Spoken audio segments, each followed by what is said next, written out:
y además es muy común usar relajantes musculares cuando vamos a anestesiar a los pacientes. Sin embargo, no es la única situación en la que vamos a utilizar. Entonces nos interesa conocer los tipos de relajantes musculares, conocer su mecanismo de acción y analizar sus aplicaciones clínicas, que es lo que normalmente nos interesa más. Entonces, ¿qué decimos? Los relajantes musculares, o los fármacos que afectan al músculo estriado, clásicamente se los divide en bloqueantes neuromusculares y espasmolíticos. ¿Cuál sería la relación de eso? Cuando hablamos del bloqueo neuromuscular, justamente, como dice el nombre, estaríamos hablando de fármacos que van a interferir, van a interrumpir el paso del impulso de la parte neurológica al músculo esquelético, que es el requisito para que ese músculo se pueda contraer. Entonces, cuando nosotros bloqueamos, al no haber ese paso del impulso eléctrico, no va a haber contracción y el músculo se va a relajar. Entonces, estos fármacos habitualmente son utilizados en procedimientos quirúrgicos, porque como decíamos en algún momento, si estoy separando, por ejemplo, los músculos abdominales para trabajar en cavidad abdominal, si se contraen de golpe, se puede lastimar el paciente, se puede cortar el cirujano, se pueden lesionar estructuras que no se deberían. Entonces, el músculo tiene que estar lo más relajado posible, como vemos acá, fíjense, si bien se han cortado los planos superiores para ir ingresando a pared, cuando llegamos al músculo, el músculo nunca se secciona, no se corta el músculo, se disminuciona, es decir, se separan en las fibras en base a su estructura anatómica, porque ese músculo después tiene que seguir sirviendo de soporte, y si nosotros lo cortamos, después no va a servir, fácilmente se va a lesionar o se va a romper. Entonces el músculo no se suele seccionar. Usamos este tipo de separadores, que los van a ver ustedes cuando vean técnica quirúrgica, cirugía. Este, por ejemplo, es un separador mecánico que tiene un sistema que se fija ahí y solito el separador va a separar las estructuras. También hay separadores manuales donde normalmente el interno o el ayudante está agarrando y está separando el tejido, ¿no? Y esos son más utilizados que estos porque son menos lesivos, menos invasivos. Pero dependiendo de la situación, pues se puede incluso usar ambos, ¿no? Entonces imagínense si aquí esta pared se estuviera contrayendo, pues se puede hasta hacer volar el separador, ¿sí? Entonces es muy importante para ese tipo de procesos. También es importante considerar los servicios de terapia intensiva, porque en algún momento decíamos, ¿no? Cuando conectamos a un pacientito a un ventilador mecánico, el paciente no puede mantener su capacidad ventilatoria, la vamos a suprimir por completo, al 100%. ¿Por qué? Si yo a la máquina le programo y le digo, vas a respirar 12 veces por minuto, la máquina va a hacerlo eso con perfección, exactamente 12 veces cada minuto. En cambio, al paciente yo no lo puedo programar, ¿sí? Incluso a ustedes que ahorita están sanos, si les digo, ok, ya, estos 10 minutos vamos a respirar solo 12 veces por minuto, les aseguro que esa misma ansiedad de que estemos intentando realizar 12 o respirar 12 va a hacer que nos aceleremos o nos desaceleremos y no vamos a respirar exactamente 12 cada minuto. Entonces, en un paciente enfermo, esto es mucho más complejo, más difícil. Y si dejamos que él ventile a un ritmo y la máquina ventile a otro ritmo, se va a empezar a pelear con la máquina y va a empezar a activarse las alarmas y no se va a poder controlar. Entonces, para eso también nosotros, ¿qué vamos a hacer? Vamos a usar relajantes musculares para suprimir por completo la capacidad ventilatoria del paciente y la máquina es la que se va a encargar de ventilar por el paciente, ¿sí?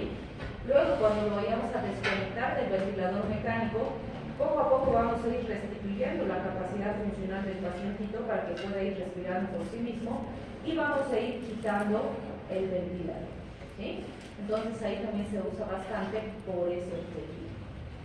También es importante considerar que en situaciones donde existe espasmo intenso y ese espasmo está relacionado con el dolor, van a servir los relajantes musculares. Y tenemos condiciones agudas y crónicas degenerativas en las que existe espasmo, y ahí usamos los relajantes musculares como espasmolíticos, es decir, que van a ir a relajar las fibras musculares para disminuir el dolor del paciente. Por ejemplo, se mencionan las fibromialgias, las lumbalgias, las neuropatías, como hemos visto con otros grupos de fármacos, donde el paciente por este espasmo persistente siente mucho dolor. y al relajar las fibras vamos a ayudar a disminuir su dolor, darle mayor calidad de vida, pero no estamos resolviendo el problema de base. Entonces, si es una enfermedad degenerativa, crónica, que no se cura, nos va a ayudar a darle más calidad de vida al paciente. Pero si se puede resolver el problema de base, nos van a ayudar a mantener menos sintomático al paciente hasta que se resuelva el problema de base. ¿Sí? Entonces, para esas dos cosas vamos a decir que usamos los relajantes musculares. Y clásicamente tenemos dos grandes grupos de bloqueantes musculares. Los que bloquean, si quieren, actuando como agonistas fisiológicos, o bloquean más bien el agonista fisiológico, vale decir, en condiciones normales sabemos que la acetilcolina es la que se encarga de estimular la contracción muscular. Entonces, este grupo de fármacos lo que hace es bloquear la acción de la acetilcolina, ¿sí? En cambio, estos lo que hacen es generar un exceso del agonista despolarizante, vale decir, estos estimulan los receptores de acetilcolina y así generan relajación muscular. Parece incoherente, ¿no?, que yo use la sustancia estimulante o un análogo para producir relajación. Pero vamos a ver que sí existe la succinilcolina en ese grupo y que tiene utilidad significativa, como hemos visto un poquito antes. Entonces vamos a ver en el primer grupo a la tubocurarina y en el segundo grupo a la succinilcolina. Bien, entonces vamos a empezar con la succinilcolina, que sería un bloqueante neuromuscular despolarizante. No es una coincidencia que se llame parecido a la acetilcolina, porque es parecida a su estructura química. Entonces, ¿qué va a hacer la succinilcolina? Va a ir a estimular el receptor nicotínico de acetilcolina, va a generar una despolarización y va a estimular receptores nicotínicos ganglionares y muscarínicos cardíacos. Vale decir, la succinilcolina literalmente va a producir contracción del músculo, que es lo que habitualmente hace la acetilcolina. Entonces, primero vamos a tener una despolarización que va a generar esa contracción muscular, pero lo que nos interesa es esta segunda fase, porque le va a seguir una parálisis flácida que es más prolongada. Y bueno, la parálisis está asociada y se va a prolongar gracias a la acción o al efecto de repolarización que se va a mantener ahí. Entonces, fíjense, cuando hablamos de este efecto, básicamente lo que hacemos es producir contracción y luego hay relajación con parálisis flácida, y es esa segunda fase la que nos interesa conseguir. ¿Cuándo se usa esta succinilcolina? Ya habíamos visto en capítulos anteriores que la colocación de una sonda endotraqueal es un procedimiento bastante complejo, ¿no? Porque fíjense, tengo que meter el laringoscopio en la boca del paciente y fíjense la cavidad oral del paciente, o sea, no es grande, ¿sí?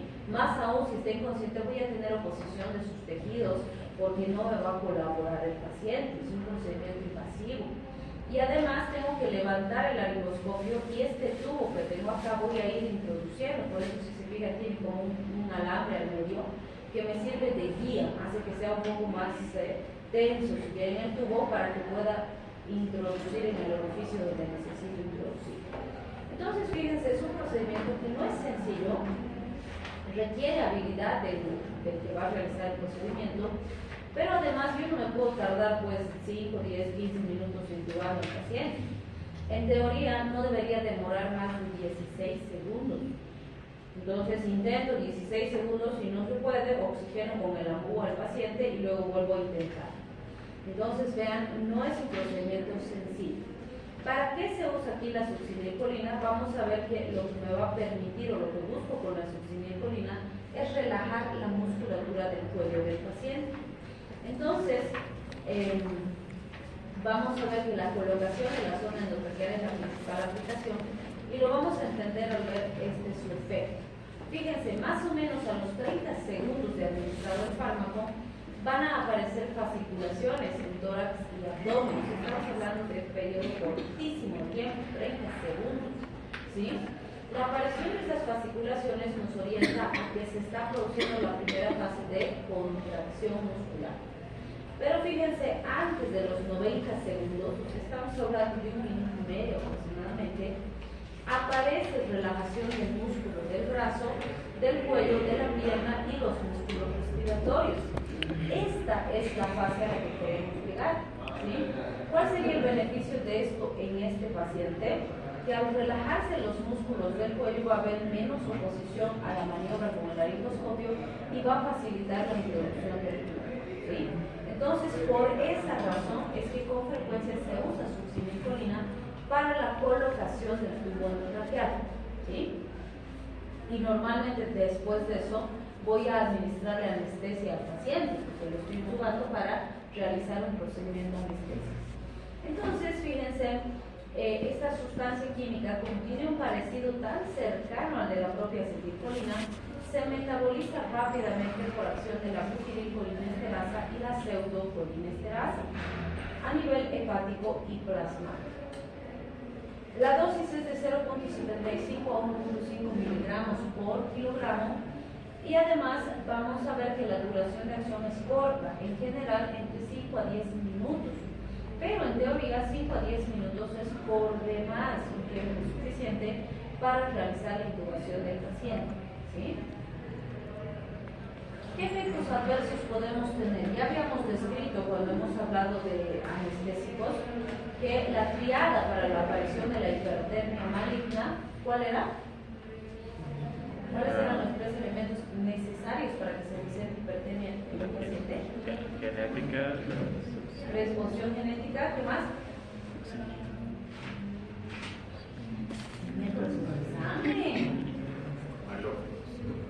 Usar halogenados y succinilcolina.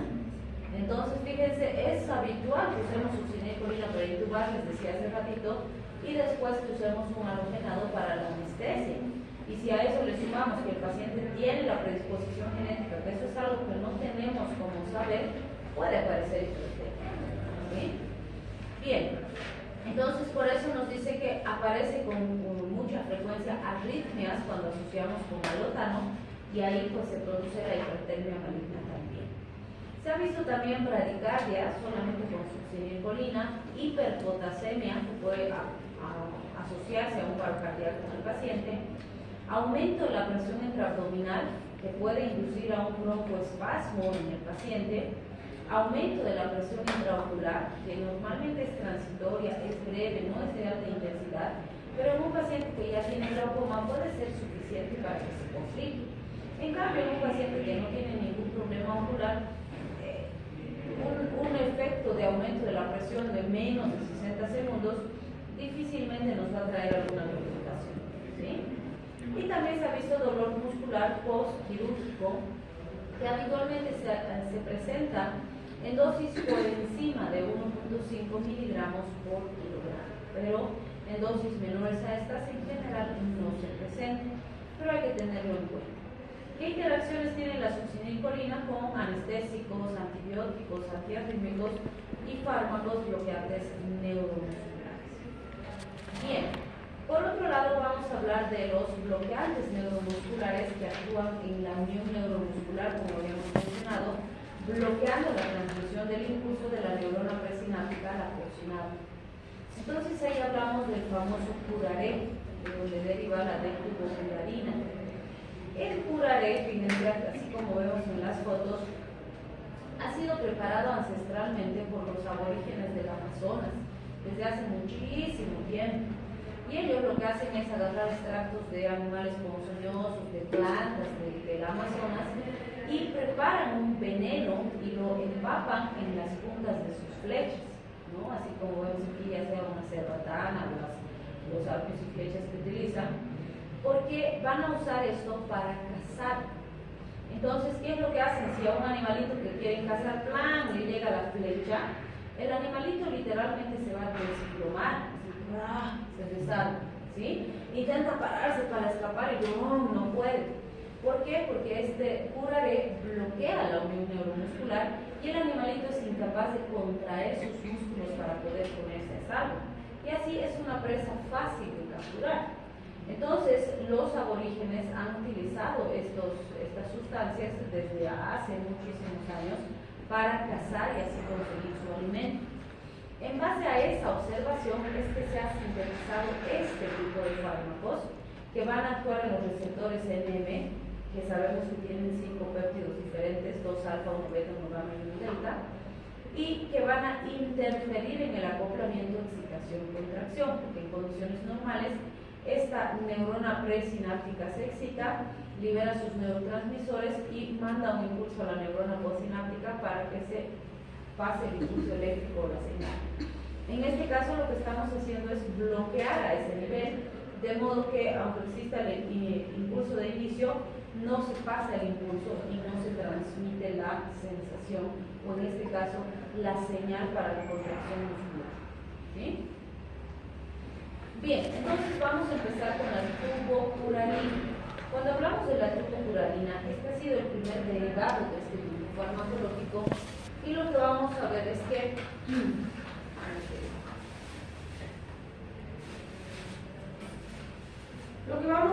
que esta produce un bloqueo despolarizante, es decir, lo que hacen es unirse a los receptores nicotínicos de acetilcolina y los van a bloquear. Entonces, al no unirse la acetilcolina, no va a haber contracción del músculo, ¿sí? Y eso nos va a producir la relajación muscular. Entonces, fíjense, la tubocurarina, que ha sido la primera en ser descrita de este grupo a partir del curare, tiene acción significativa, produciendo una parálisis flácida, evitando la despolarización, pero además va a producir una secreción de histamina masiva, y obviamente no queremos que se libere histamina en este paciente, pero se va a producir, y el exceso de histamina libre va a producir vasodilatación, que va a generar una caída brusca de la presión arterial. Además que tiene un pequeño efecto en los receptores muscarínicos cardíacos. En general no es muy significativo, pero podría producir algún efecto adverso a nivel del corazón. ¿Qué conseguimos entonces? Una relajación prolongada para realizar algunos procedimientos quirúrgicos específicos. La excreción va a ser renal, la vía o la dosis, perdón, es de 0.13 miligramos por kilogramo y dura entre 40 y 60 minutos. ¿Sí? Además, vamos a ver que cuando hablamos de los efectos adversos, tenemos una secreción de histamina, o más bien esa secreción de histamina que hemos mencionado, va a producir una caída brusca de la presión arterial y eso puede producir en el paciente descompensación. Además de una apnea prolongada. La apnea prolongada estaría relacionada con la disminución de la función de los músculos ventilatorios, que es característico de todo este grupo farmacológico.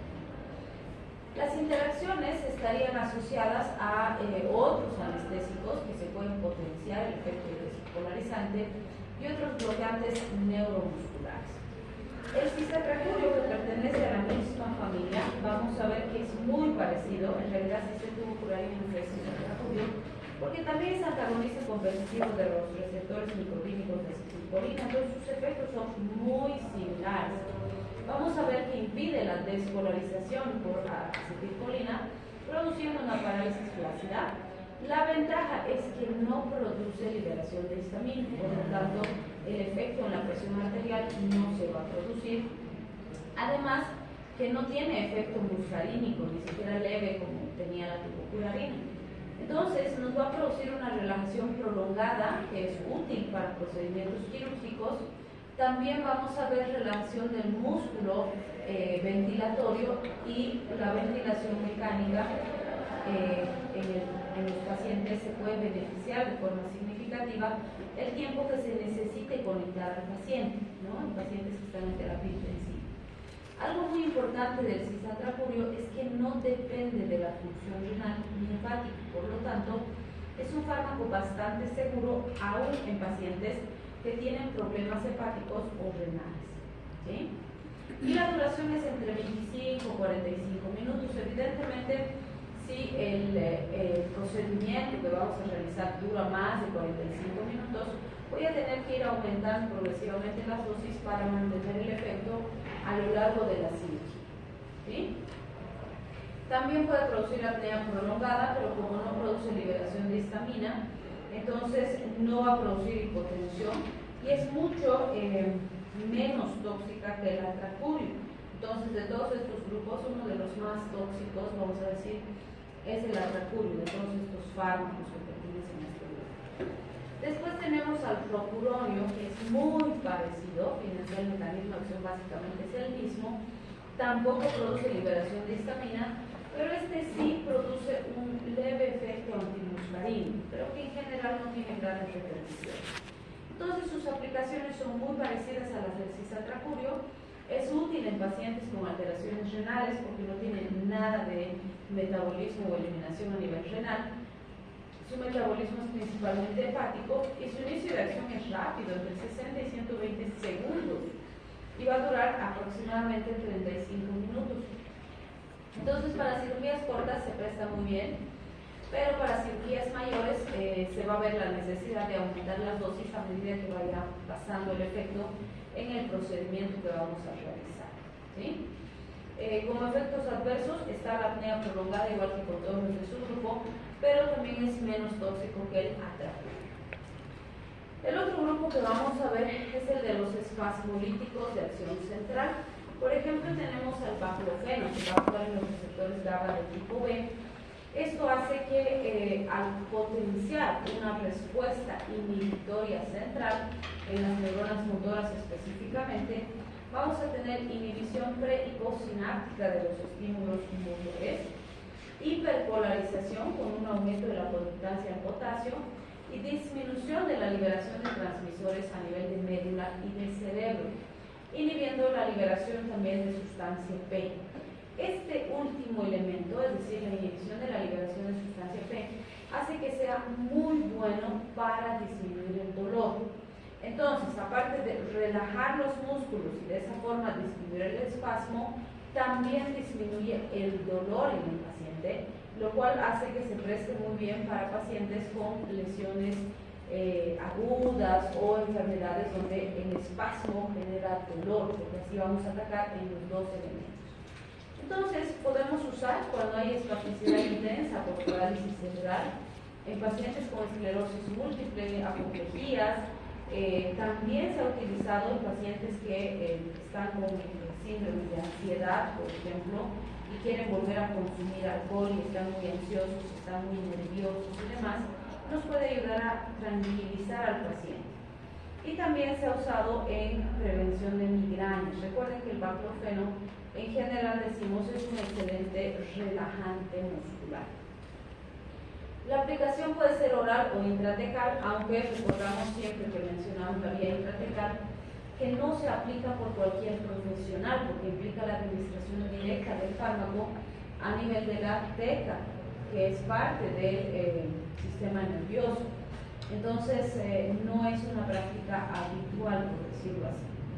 La vida media va a ser de 3 a 4 horas aproximadamente, y cuando hablamos de la dosis inicial serán 15 miligramos cada 12 horas hasta alcanzar 100 miligramos por día, es decir, vamos a ir subiendo progresivamente hasta alcanzar el nivel deseado. Cuando hablamos de sus efectos adversos, vamos a ver sedación, debilidad, aumento de la actividad convulsiva en pacientes con epilepsia, por vía intratecal, que como decíamos tiene que ser personal altamente capacitado con experiencia en la administración a ese nivel, que la va a realizar, pero sí se ha visto como efectos adversos importantes: somnolencia, descompresión depresión respiratoria con dificultad para la contractilidad de los músculos ventilatorios, y esto puede llevarnos a un paro respiratorio e incluso un estado de coma en el paciente. Entonces, es muy eficiente, pero también peligroso. También hablamos de la ciclobenzaprina, que va a ser inhibidor de los reflejos de distensión muscular a nivel de médula espinal. Nos puede ayudar a disminuir los reflejos musculares hiperactivos en pacientes que los tengan, con efecto antimuscarínico que no es muy intenso. Entonces, cuando usamos ciclobenzaprina en pacientes con espasmos agudos, sobre todo los asociados a lesiones musculares específicas, inflamación, porque ese efecto que tiene sobre otros mediadores de la inflamación nos va a ayudar también a mejorar la respuesta terapéutica. Se metaboliza por vía hepática y va a durar de 4 a 6 horas aproximadamente su efecto. Al diazepam ya lo conocemos. ¿Cuál era su mecanismo de acción del diazepam?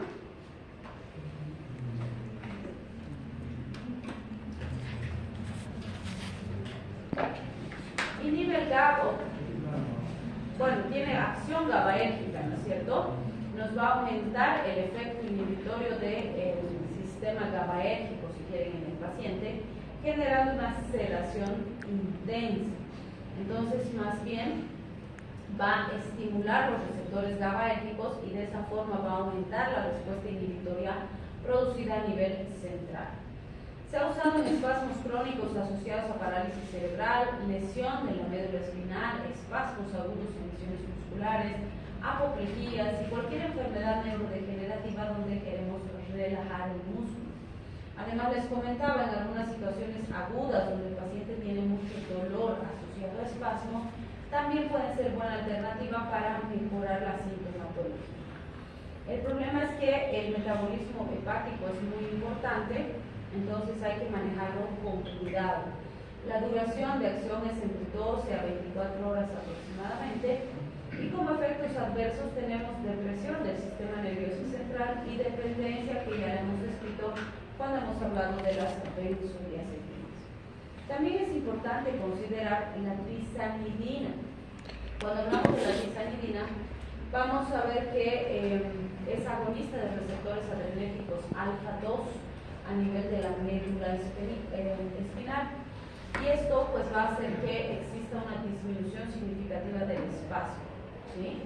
Hay inhibición pre-y postsináptica de los impulsos motores reflejos y una inhibición de la transmisión nociceptiva en las asas dorsales de la médula espinal. También vamos a ver que se puede usar en pacientes con enfermedades crónico-degenerativas como las esclerosis múltiples, las apoplejías y las esclerosis laterales amiotróficas. ¿Qué efectos cinéticos importantes hay que recordar de la tizanidina? Que se elimina por vía renal y hepática y su duración es entre 3 hasta 6 horas. Como efecto adverso importante hay que considerar debilidad, sedación, hipotensión, somnolencia, impotencia, boca seca y astenia en algún caso. Y finalmente, dentro de este grupo tenemos a los relajantes musculares de acción directa, del que vamos a hablar del dantroleno. ¿Se acuerdan en qué dijimos que se usa dantroleno? Ya lo hemos visto antes. Fíjense, bloquea los conductos R y R1 de emisión de calcio en el retículo sarcoplasmático del músculo estriado. ¿Qué implica eso? Que va a producir relajación muscular, pero actuando directamente en las fibras musculares. A diferencia de los anteriores que actuaban a nivel central, en las uniones neuromusculares y demás, este actúa directamente en el músculo, ¿sí? ¿Qué es lo que hace en el músculo? Va a disminuir la interacción de actina-miosina, que es necesaria para la contracción muscular, debilita la contracción del músculo estriado, porque no se van a poder contraer las fibras si no hay interacción actina-miosina.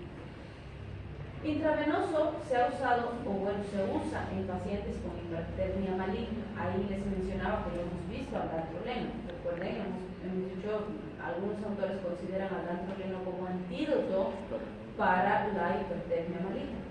Les pregunto, ¿cuál sería la utilidad de un relajante muscular en un paciente con hipertermia maligna? Va a evitar la rhabdomiólisis, que como hemos dicho es responsable de la sobrecarga renal y la falla renal del paciente. Entonces, el dantroleno nos va a servir para evitar, si quieren, esa alteración importante a nivel de lo que sería la contractilidad y por lo tanto la sobresaturación de la función renal del paciente. Por vía oral, que está indicada de forma adecuada en pacientes con espasmo por parálisis cerebral, lesiones de la médula espinal, por ejemplo, donde vamos a lograr tener una mayor relajación del músculo con menos efectos adversos, diríamos, que con los otros relajantes musculares. En pacientes con enfermedades crónico-degenerativas como las esclerosis múltiples también puede ser una alternativa adecuada. En lesiones de médula ósea también puede ser una buena alternativa. Usamos por vía endovenosa o por vía oral, dependiendo de lo que necesitemos, y se puede usar 25 miligramos por día hasta alcanzar 100 miligramos cada 6 horas, y esto durante 4 a 6 horas aproximadamente hasta estabilizar al paciente. Como efecto adverso importante tenemos debilidad, sedación y hepatitis. Bien, con eso habríamos acabado relajantes musculares y vamos a empezar.